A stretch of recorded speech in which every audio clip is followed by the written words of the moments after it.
to give you a couple of examples with the unallotment that we went through a few years ago. Personal care attendants, their hours were unilaterally changed in spite of what was in statute. The renter's credit, when that was reduced from 18% to 15%.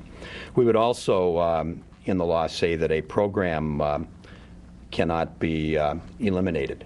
And an example of that would be the nutrition program that was eliminated in its entirety. So those would be some of the key factors. Instead of using the Legislative Advisory Commission, we would use the Commission on Fiscal Planning. And the reason that we do that is that that's a little larger group of legislators, and it also has minority party representation where the LAC does not.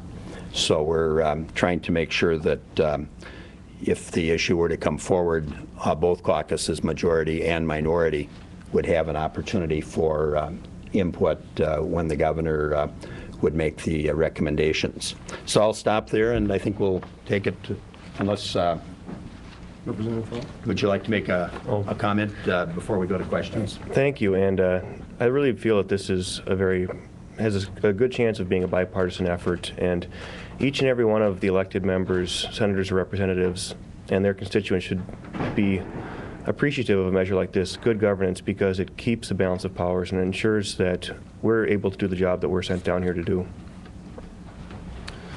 Thank you. I'm Roger Reinert from Duluth. One of the reasons that I got involved with this is when I'm not here, I spend my days teaching political science. I do undergraduate at Lake Superior College and graduate school at the University of Minnesota Duluth. And my students and I actually spent last semester talking about checks and balances, the three branches of government. So, you know, this isn't about partisanship. This is actually about good government. One of the things that folks know about me is I try to send a little soft signal via the lapel pin I wear. So I don't have my member pin on today. I have my seal of the state of Minnesota pin on today because this is about the state. It's not about party politics. It doesn't matter who's going to be the next governor and what party they represent. The legislature is the branch that's charged with setting the budget, and this is an effort just to refine that. So thank you all for being here today. When he mentions checks and balances, by the way, just a footnote, I spent 34 years in the classroom as a social studies teacher, government and economics, and always the discussion of checks and balances.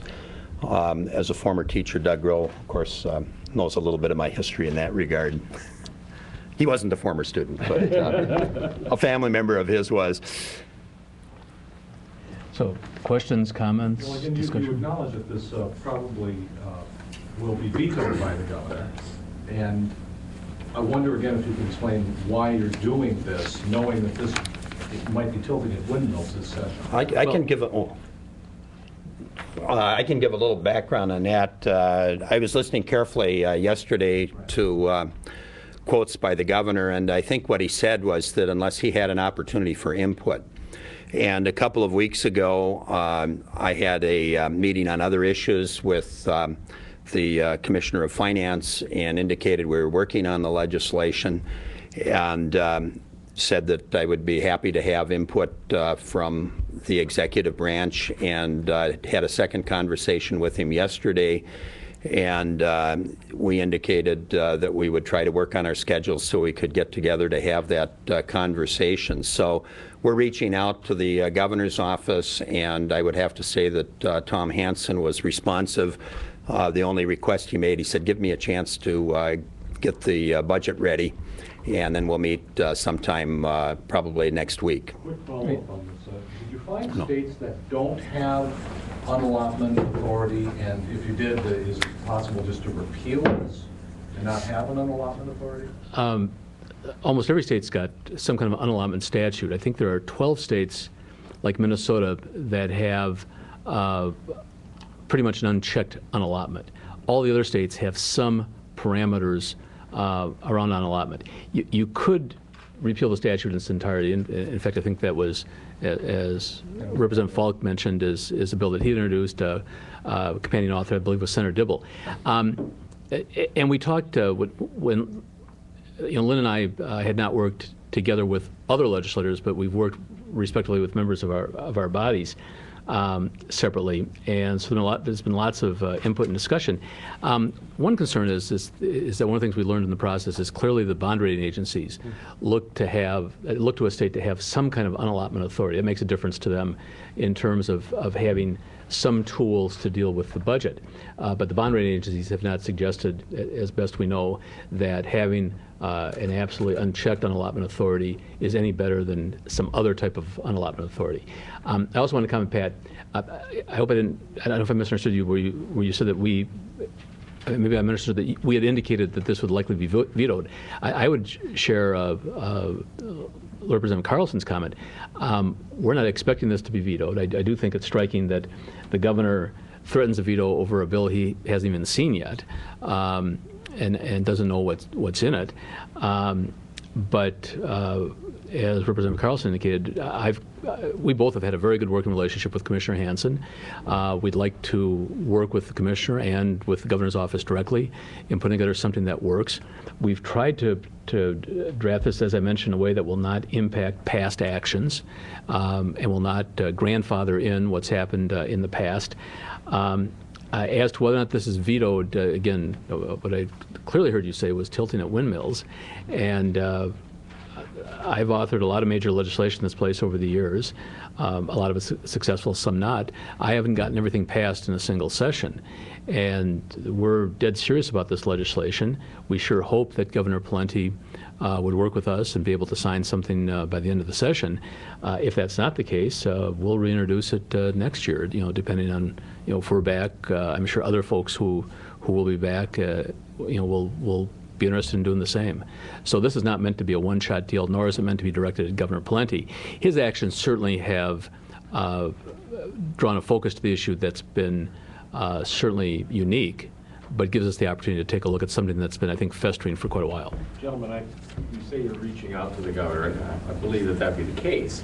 But if you are not able to reach agreement with him on a bill that he says he could sign, will you bring forward the bill anyway, even if it is likely going to be vetoed? In the legislative process, always look at it that you go one step at a time. And my intent on the House side is to bring the bill forward, but engage in conversations with the executive branch throughout the process. So I don't want to focus too much on today's press conference as to whether the bill would be vetoed or not. I think we want to go through an educational process with members in terms of what the bill does, and you do that through the hearing process with the general public, and as I say, reaching out to the executive to see what input they want to provide. I think you've made a very serious mistake. I think you thought you were at a press conference about the bonding bill, and that's the one that we went ahead with. So I wanted to clarify that. Are you seeing the Republican colleagues supporting this? It would seem, from the big picture perspective, that this is about the legislature, but from what I'm hearing, this is about partisan politics. What are you seeing and hearing from your colleagues? I guess, a couple things. We obviously you weren't part of the conversations that Lynn and I had with nonpartisan staff. We went back and forth on just a myriad of issues relative to this, where we attempted to deal with a lot of the pros and cons of the legislation is drafted pretty carefully, and to do so in a nonpartisan way, in a way that would not be an attempt to, quote, get Governor Pawlenty, because we would like to have something signed. So at the front end, we're not trying to make this a partisan issue. I've had a chance to talk to some Republican senators, and I'm hoping that they recognize, and I think some do at least privately, that this is about separation of powers and a check and balance. And if we can keep the discussion at that level, I'd like to think there'd be some significant support. But I'm not in the process of counting votes yet. How did the Supreme Court ruling change your legislation or impact it? Well, that in part would depend on what the ruling is and what the comments of the court might be. But as we mentioned earlier, the legislation is designed to look to the future and not at the past actions. So I'm not sure what that might mean. It may determine what the governor's stance might potentially be if the court ruling were to go against the governor. Maybe he would be interested. That might elevate his interest, let me say, in modernizing the statute. But it's a bit of a hypothetical at this point and hard to answer. Mr. Chairman, may I follow up on that?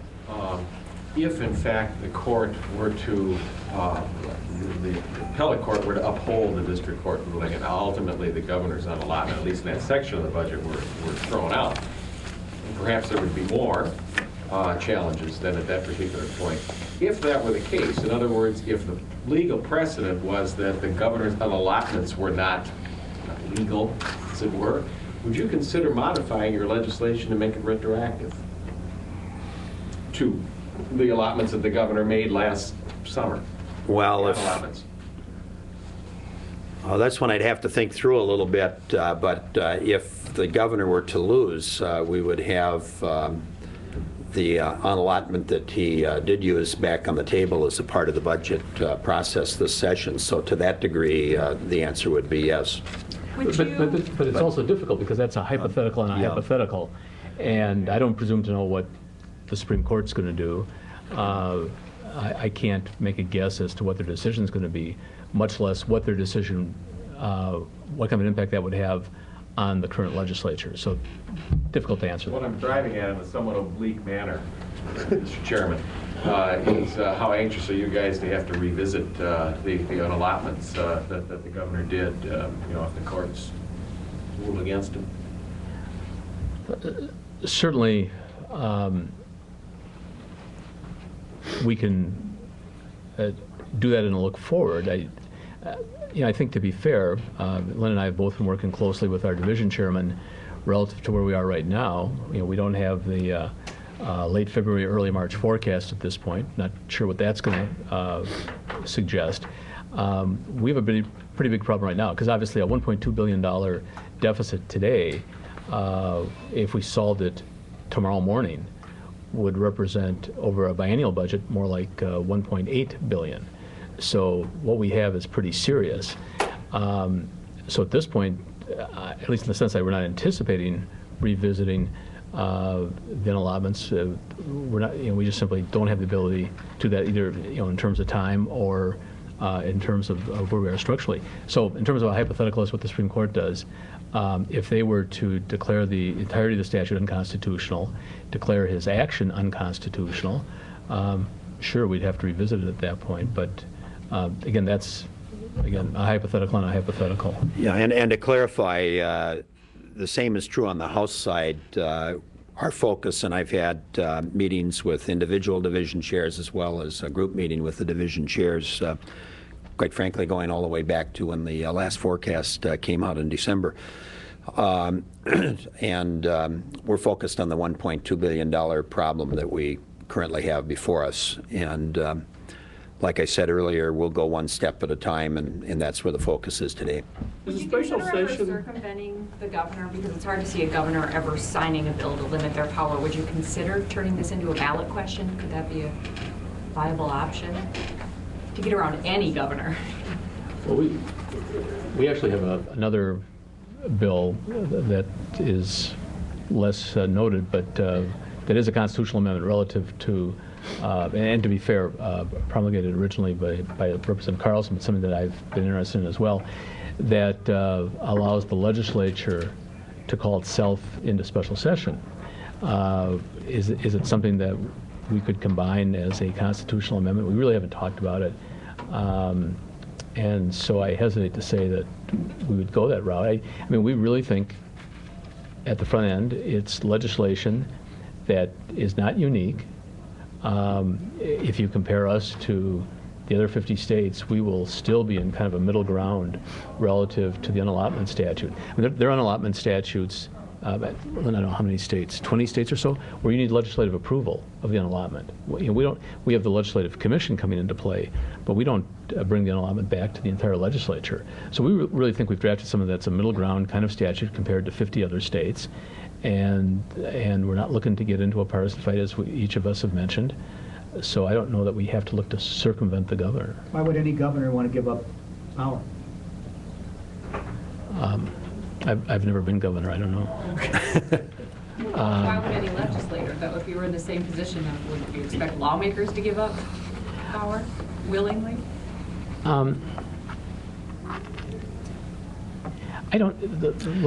You know, there's something that I would like to point out, and it goes back to one of the very early questions, and that was the governor indicated yesterday that if we engaged his office, he was interested in a dialogue. And he would only veto it if he didn't have an opportunity for input. So I view it that the door is open for that dialogue. You know, I happen to be one, I talked about my teaching of government, and maybe we've got another government teacher here that could comment as well, but part of that question kind of goes to the role of a constitution, and I would prefer to keep an issue like this, as we stand here at least today, as a modernization of a statute, and not go down the road of a constitutional amendment. I think, as was mentioned, there is another way constitutionally that would fit more into what a lot of us view as the purpose of a constitution, and that would be what many other states do, and that's allow the legislature one way or another to call a special session if need be. Do you think this bill would, or is it designed, I guess, to force the governor to call a special session? Because he would have limited ability to unallot. Is this kind of designed to get him to call you back into special session? We can look at it from the opposite direction. You could argue that it's legislation to force the legislature to budget more completely at the front end. You can make that argument both directions. I don't think anybody is an enthused supporter of special sessions. I mean, special sessions are viewed as a last resort. So, and certainly my history in this place has been that, with few exceptions, I've argued against special sessions. So why should I author legislation that I want to push the legislation into special session? That's contrary to what I've usually done around here. With this legislation, could the governor have gotten to his total dollars last year on allotment with this legislation? He could have. I believe the numbers would be, I'm trying to think, was it 680? Yeah, but however we would, it depends on how we would calculate the reduction in aids to the school districts, sometimes referred to as the shift. Right. If you calculated that in, then it may have been difficult for him to achieve it. With the shift. With the so-called shift or reduction, but just the straight-on allotment, he would have been able to, at least with those numbers, do the unallotment. Looking at the legislation prospectively, as drafted, he would not be able to unallot the entire $1.2 billion. He would be able to unallot 680, 670. Is that somewhere in that range? Yeah. Could a future governor shift or delay payments to schools the way that he did under this, if this passed? This legislation doesn't deal with any of that statutory authority. Obviously, there's some questions about that. We're not attempting to deal with that. It would have to be calculated. Yeah. In the total number. So to that degree, but it, yes. Okay, so it's just so we're clear, would shifts be included in some way, shape, or form in terms of the limits that you would put on the governors on allotment authority? I understand whether it would depend on where it would fall, but is that? Well, am I missing something? Sorry. The shift, and Lynn's been chairman of K-12, but the shift in its usual sense is not an allotment. You would certainly, that money, whatever money is appropriated, would be taken into account within the 2%. And that's why I use the term delayed payments, because the governor technically did not do a shift. He delayed payments to school districts, and that's what I meant by that would have to be calculated in. When are you going to hear these bills in your committees? In the Senate, it would go first to the Rest State Government Finance Committee. there was talk about a hearing Friday, which I'm not available Friday, so we're not going to do it then. I would expect, the hope is over the next couple of weeks. I would say early. We are anticipating the governor's budget and have scheduled a hearing on the House, a joint hearing, Ways and Means and Finance for next Monday. And then we obviously this week are on the House side taking up the capital investment bill and the GAMC bill. Those are priorities that we want to get out of the way early in the session, and then this bill hopefully would be shortly thereafter. So I would say soon. Would you hold a final vote waiting to see what the Supreme Court does? That's a good question. We haven't worked on that strategy yet, but as we've mentioned, this bill is not intended to impact on the decision, and if you look at the effective date, that's, if not clearly laid out, that's the language we arrived at, again, working with the nonpartisan staff.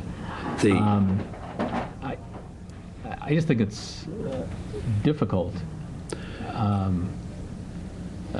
practice law, although I certainly don't get involved. I'm not going to argue on behalf of the legislature at the Supreme Court.